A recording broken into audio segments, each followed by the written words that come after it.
안녕하세요. 네, 이번 시간에는 제3장 변압기에 대해서 함께 공부해 보시도록 하겠습니다. 제3장 변압기. 변압기 하면은 발전소에서 만들어낸 전압을 일단은 높이고 또 다시 낮춥니다. 이렇게 전압을 높이고 낮추는데 관여하는 장치에서 정지기 중에 하나입니다.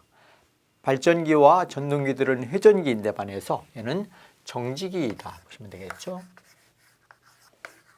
정지기에 준해줍니다. 전압을 높이고 낮추는데요. 발전소에서 만들어낸 전압은 5500V, 약 작은 저전압은 5500V에서 많게는 55000V까지 만들어내거든요. 그것은 좀 운송을 해야 되는데 운송하기 위해서는 손실을 줄이기 위해서 전압 강화를 줄이고 손실을 줄이기 위해서 전압을 일단 높입니다. 높여서 송전선로를 통해서 이렇게 수용과 근처에까지 운반해 오고 운반해 온 후에는 우리가 사용하기에 알맞는 전압으로 그러니까 부하에 알맞는 전압으로 다시 또 낮춰야 되는 것입니다. 이렇게 전압을 높이고 낮추는 데 관여하는 장치를 변압기라 이렇게 얘기하죠. 자, 그럼 변압기에는 처음에 원리와 구조를 보시겠습니다. 변압기의 원리와 구조가 있는데요. 첫 번째로 변압기의 원리는 어디서 얻어졌는가? 변압기의 원리.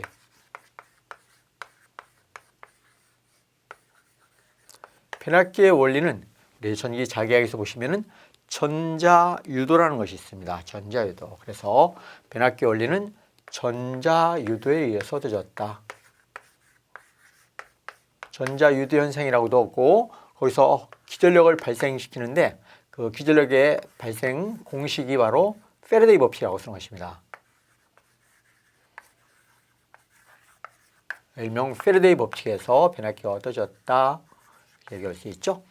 전자유도 현상, 기전력을 산출하는 공식을 페라데이 할머니 정립을 시켜주셨다 해서 페라데이 법칙이라고도 쓰는 것입니다. 그럼 전자유도 현상은, 전자유도는 무엇이냐? 전자유도라는 것은 여기에 코일이 있습니다. 코일의 권수가 N에 감긴 코일이 있는데 여기서 어떻게 해서든 간에 자속이 변화시켜 줍니다. 이 코일인데 코일에서 자속이 변화하게 되면은 코일은 동선을 절연해 감아놓은 것을 코일이라고 쓰며 코일에서 무엇이 변화한다? 자기적 에너지 흐름인 자속이 이렇게 변합니다.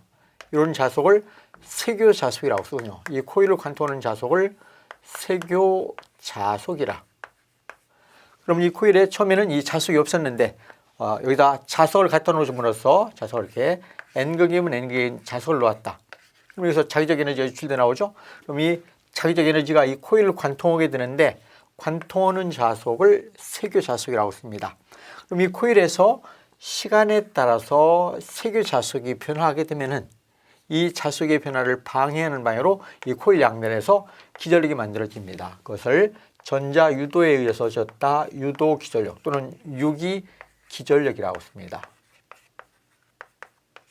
기전력 2가 나오는데 이 2의 크기를 페라데이라는 정립을 시켜주셨거든요. 그래서 일명 페라데이 법칙이라고 쓰죠. 원래 페라데이 법칙은 시간에는 반비례하고 자속의 변화에 비례합니다. 이 코일의 권수가 코일에 감겨있는 횟수를 권수라고 쓰는데요. 권수가 N우에 감겨 있다. N우에 감기게 되면은 이 N우의 권수에 비례해서 기전력이 증가하는 것입니다. 그리고 항상 이 자속의 변화를 방해하는 방향으로 역방향으로 기전력이 나온다 해서 마이너스가 나오죠. 이것을 일명 페라데이 법칙이라고 쓰는 것입니다. 그래서 변압기의 원리는 뭐에 의해서 이 전자유도 현상에 의해서 변압기가 얻어졌다 이렇게 보시는 거죠. 자, 그럼 변압기의 구조를 보실까요? 원래 변압기의 구조는 간단하게 가장 중요한 요소는 환상철심과 1, 2차 혼선으로 얘기할 수 있고 세밀하게 보면 거기에 철심도 있고 혼선도 있고 외암도 있고 부싱도 있으며 그게 또 함 내에는 기름도 주입을 시킵니다. 그래서 거기서 가장 기본적인 환상철심과 원래 1, 2차 혼선을 먼저 보시겠습니다. 두 번째로 변압기의 구조가 있는데요. 변압기의 구조라. 변압기의 구조는 간단하게 환상철심과 1, 2차 혼선으로 이루어져 있습니다. 환상철심이 있고 1, 2차 권선으로 이루어져 있죠. 1, 2차, 1차와 1차, 2차 권선으로 이루어졌다고 볼 수 있습니다. 환상철심은 차기적 에너지 흐름인 자속의 통로 역할을 해주는 부분입니다. 차기적 에너지 흐름 자속의 통로 역할을 해주는 부분을 우리는 환상철심으로 이루어졌다 해서 환상철심이 있고 거기에 권선을 감거든요. 권선, 코일을 감는데 1차 코일과 2차 코일, 1, 2차 권선이 있습니다. 1, 2차 권선. 여기는 전기 회로 역할을 해주는 부분입니다. 전기 회로가 되는 부분이다. 그러면 1차 권선과 2차 권선이 있는데 1차 권선이라는 것은 1차 권선은 프라이머리 와인딩해서 P권선이라고도 씁니다. 1차 권선은 전원을 공급받는 측을 우리는 1차 측이라 이렇게 얘기합니다. 전원을 공급받는 측이다.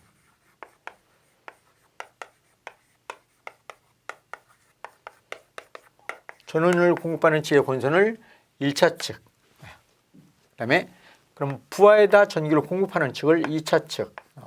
세컨더리에서 S권선이라고 씁니다. 2차 권선이 있는데요. 2차 권선은 부하에 전원을 공급하는 측입니다. 전원 공급하는 측을 2차 측이라 이렇게 얘기합니다. 그러면 환상철심과 1, 2차 권선을 보시면은 이렇게 이루어져 있죠. 환상철심이 이렇게 이루어졌습니다. 이 철심은 자속의 통로 역할을 해줘야 되기 때문에 투자율이 높고 발유, 맴돌이 조지는 못 이르게 하기 위해서 전기장이 커야 되거든요. 그래서 얇은 강판을 성층하게 되는 것입니다. 얇은 강판들을 성층해 놨죠. 성층해서 볼트를 리벳 묶었습니다. 이렇게 볼트로 리벳해서 여기다 이게 환상철심이 되는데 여기다 뭘 감는다? 1, 2차 권선을 감는 것이죠. 여기다 연동선을 절연해서 이렇게 감아주는 것입니다. 그래서 1차 권선과 2차 권선으로 이루어져 있죠. 1차 측과 2차 측에 권선이 있습니다. 그래서 변압기의 구조는 이렇게 자속의 통로 역할을 해주는 환상철심이 있고 환상철심입니다. 철심의 1차 측, 전원을 공급받는 측을 1차 측이라고 쓰는 것입니다. 전기를 공급받는 측을 1차 측이다. 여기다 정연파의 교류전압을 공급해 주죠. 그럼 1차 코일의 권수를 N1회라 이렇게 씁니다. 감은 횟수를 권수 N1, 2차 측의 코일의 권수를 N2에, 이 감은 횟수를 N2에. 이렇게 해서 1차 측에다 정연파의 교류의 전압을 공급해 주면 어떻게 되겠습니까? 전류 흐르겠죠? 1차 측의 전류를 I1이라고 하고 전류 흐르면 여기서 자기적 에너지 흐름인 자속이 이렇게 순환하게 되는 것입니다. 그래서 자기적 에너지 흐름인 자속이 이렇게 순환하겠죠? 앙페리의 오른나서 법칙에 의해서 어떤 코일의 전류 흐르면 자기적 에너지 흐름인 자속이 이렇게 순환하죠. 순간적으로 이렇게 교본하게 됩니다. 교류의 전압을 공급해주면. 그럼 이 자속이 변화하기 때문에 이 코일에서 무엇이 만들어진다? 1차 측의 코일에서 유도되는 기전력을 1차 유기 기전력 E1이라고 하고 2차 측에도 기전력이 만들어지겠죠. 그래서 자속이 변하면 2차 측의 기전력 E2가 만들어지는 것입니다. 그럼 2차 코일에다가는 부하를 이렇게 연결하면 되죠. 부하를 로드에서 부하를 이렇게 연결해 주면은 2차 측에 전류가 흘러가죠. I2에서 2차 측에 전류가 흘러가고 2차 측에 전류가 흐르게 되면은 2차 측에 전압 V2가 나오게 되는 것입니다. 그런데 원래는 이제 2차 측에 전류가 흘러가게 되면은 정자속 보존의 원리에 의해서 실제로 이제 1차 입력 전류가 흘러가게 되는 것입니다. 자, 그러면 여기서 이 전압과 여기에 2차 측에 전압이 있고 1, 2차 기전력이 있고 이게 1, 2차 권선이 있고 1, 2차 전류 있죠. 이들의 비례 관계를 우리가 권수비라는 표현을 쓰거든요. 그래서 이 전압을 높일 수도 있고 낮출 수가 있는데요. 그래서 권수비라는 것이 있습니다. 변압기에서 가장 기본이 권수비 또는 전압의 비라는 것이 있죠. 전압비. 권수비 전압비를 A로 쓰는데요. 권수비 전압비 A는 어떻게 되느냐? 여기에 1차 기전력이 E1이 와 있죠. 그럼 1차 기전력 E1은 페라데이 법칙에서 어떻게 되었다? 마이너스. 마이너스는 여기라는 뜻이고 N1차 코일의 권수 N1 곱하기 dt분의 d 파이가 1차 측에서 유도되는 기절력의 크기가 되는 것입니다. 2차 측에도 기절력이 나오겠죠. 그래서 원래는 밖으로 새어나오는 자석들이 있는데 그 자석은 좀 작은 자석이기 때문에 무시할 수가 있습니다. 그러면 새어나가는 자석을 무시하게 되면은 누설 자석이 없다고 보면은 2차 측의 기절력이 2가 나오죠. 2차 측의 기절력이 2는 마이너스 NO2 dt분의 d 파이라고 쓸 수 있습니다. 그래서 요 1차 측의 기절력과 2차 측의 기절력의 비를 는 전압의 비 또는 곤수의 비라 이렇게 얘기하고 있습니다. 그러면 1차 측의 기절력의 비는 무엇이 되겠습니까? 1차 측의 기절력의 비, E1 값과 E2 값의 비가 되겠죠?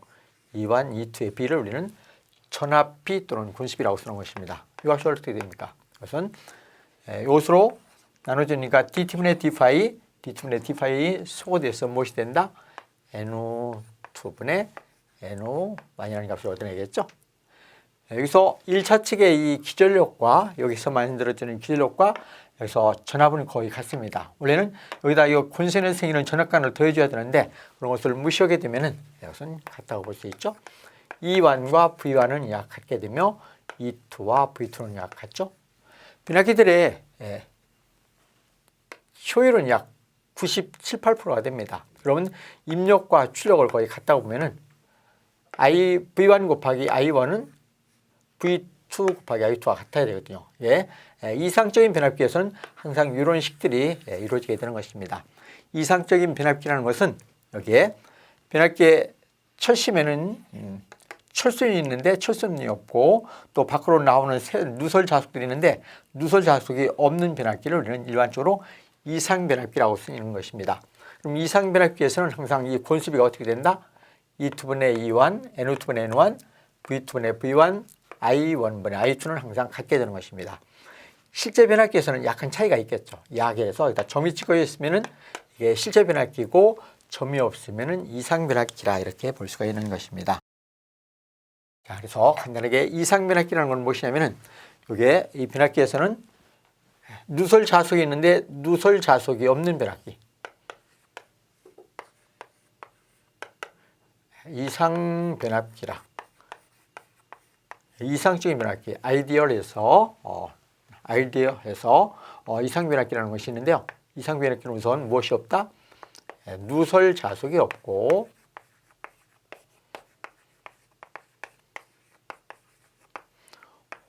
두 번째로 곤선에 1, 2차 곤선인데 곤선에 저항이 없습니다. 곤선 저항이 없고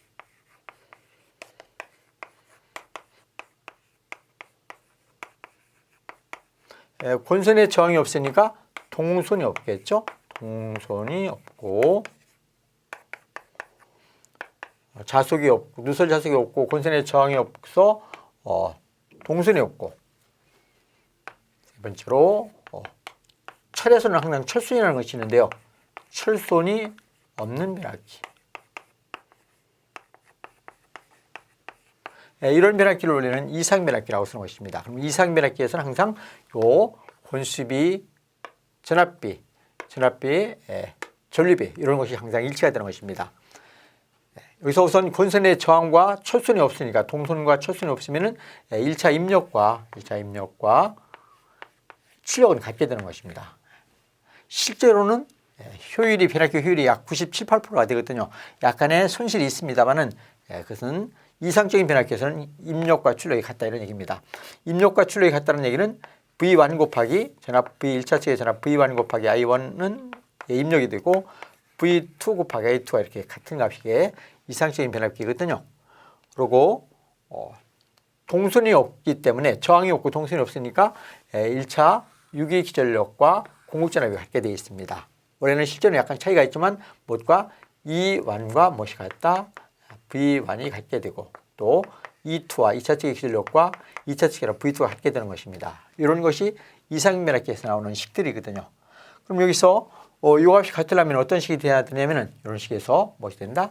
그래서 E2분의 항상 E1후 값은 무엇이 되겠다? 이것은 NO2분의 NO1이 되었고 이것은 E1과 V1이 같으니까 V1과 같고 E2와 V2가 같게 되는 것입니다.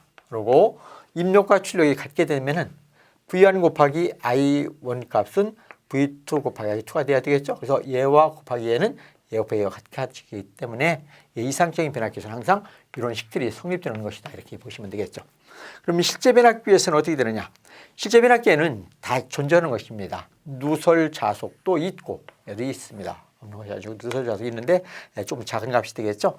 권선에도 항상 저항이 있는 것입니다. 저항도 있고 저항이 있으니까 거기에 전류가 흐르면 동선이 만들어지겠죠. 동선이 있고 또 철에서는 항상 자속이 변하게 되면 철선이라는 것이 존재합니다. 그래서 실제 전압 변압기에서는 다 존재하는데 그 값들이 매우 작기 때문에 실제 변압기에서는 여기다 점만 찍으면 된다는 얘기죠. 점만 이렇게 약 E1과 V1, E2와 V2가 약 같다. 또 효율이 변압기의 효율은 실제 변압기에서는 효율이 약 얼마가 된다? 97에서 약 98% 정도가 되거든요. 98%가 되기 때문에 입력과 출력은 거의 같다고 보는 것이거든요. 그래서 약 같다 이렇게 하는 것입니다. 자, 이런 것들이 변압기의 기본적인 구조에서 가장 기본이 되는 권수비를 우리가 볼 수 있습니다. 자, 그러면 우리는 이제 실제 변압기에서 이런 누설 자속과 권선의 저항이 있기 때문에 동선도 발생되고 철선에 대해서 하나하나 관찰해 보시면 되겠습니다. 여기에서 따로 변압기의 구조를 따로 설명드릴 수가 있는데 좀 더 하나로 묶어서 보시면은 이 변압기들은 항상 어떻게 이루어져 있다? 여기에 외함이 주어져 있습니다. 외함.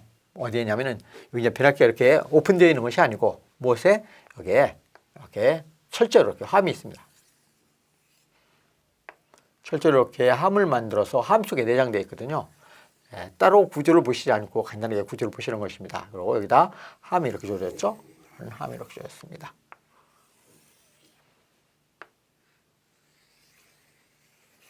이렇게 해서 함에 이렇게 주어져 있고 이 함은 이제 철제로 이루어져 있습니다. 철제. 외함과 여기는 커버가 되겠죠. 위에 이렇게 커버가 좁혀져 있습니다. 철제로 이렇게 이루어져 있고. 그래서 이런 전선들을 밖으로 빼내는 게 바로 무엇이 된다? 부싱이라는 게 있습니다. 부싱이 이렇게 주어져 있습니다. 부싱. 자, 부싱이 있고 여기서 권선을 빼내고 여기에 이 변압기 내부에는 무엇을 내장시킨다? 여기다 기름을 내장시키거든요. 그래서 이 변압기 구조에서 가장 기본이 환상철심과 1, 2차 권선이 있고 외함이 있으며 거기에 부싱이 있고 변압기에 기름이 있거든요. 이 기름에 대해서만 항상 하나만 기억해 주시면 되겠습니다. 일명 변압기 유라는 것이 있는데요. 변압기 유, 변압기 오일을 얘기합니다. 기름. 변압기에 기름을 내장시키는데 이것은 광유를 내장시키거든요. 광물질에서 채취한 광유를 내장시키는 것이 보편적입니다. 그럼 이 기름의 기름을 내장시키는 목적이 무엇이냐면은 기름을 내장시키는 목적은 가장 중요한 것이 절연 내력을 증대시켜 주기 위한 것입니다. 절연 내력을 증대하고 그리고 냉각 효과를 높여주는 것입니다. 냉각 효과를 높인다. 이런 목적으로 변압기에 기름을 주입시키거든요. 그럼 이 기름이 갖춰야 할 조건이 있습니다. 그것을 우리는 변압기 유의 구비 조건이라는 것이 있는데요. 구비 조건은 어떻게 되느냐? 변압기 유의 갖춰야 할 구비 조건이 무엇인가? 이거 하나만 알아두시죠. 변압기 유의 구비 조건. 우선 절연 목적이 되기 때문에 절연 내력이 커야 됩니다. 절연 내력이 클 것.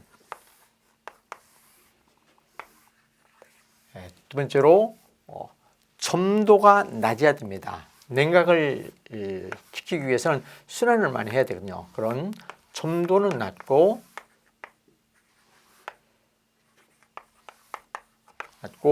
비열이 커서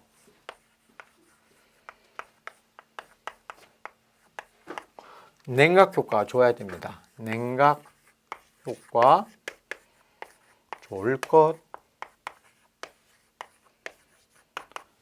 그다음에 인화점, 불 붙는 점은 높아야 됩니다. 인화점은 높고 응고점, 어는 점은 낮아야 되겠죠. 응고점 낮을 것. 그다음에 화학 변화가 없어야 됩니다. 어떤 처심과 또는 권선, 동선과 접촉을 할 때 그 화학작용을 일으키면 안 되겠죠. 화학 변화가 없고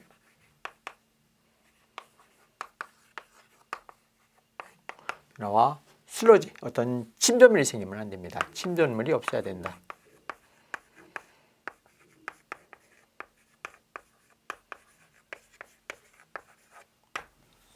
이것이 일반적으로 변압기에 기름을 주입시키는데 광유의 구비 조건입니다. 변압기의 구비 조건.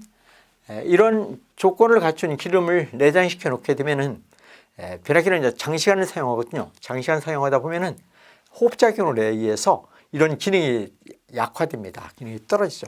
이런 것을 우리는 열화라고 쓰는데 열화의 방지책이라는 것이 있습니다. 기름의 기능이 떨어지는 것을 열화라고 하며 열화의 방지책이 무엇이냐? 열화를 방지시키기 위해서는 변압기 본체 위에다가 기름 탱크를 설치하는데요. 그래서 우리는 혼서 베이트라는 것이 있습니다. 혼서 베이트를 설치한다.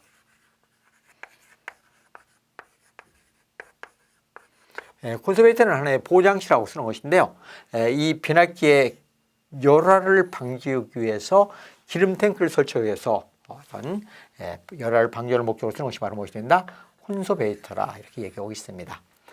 이외에 여러 가지 부식도 있고 있는데 그것은 일반적으로 이제 문제에 가서 또 한번 다루기로 하고 변압기의 구조는 여기까지만 잘 이해하시면 되겠습니다.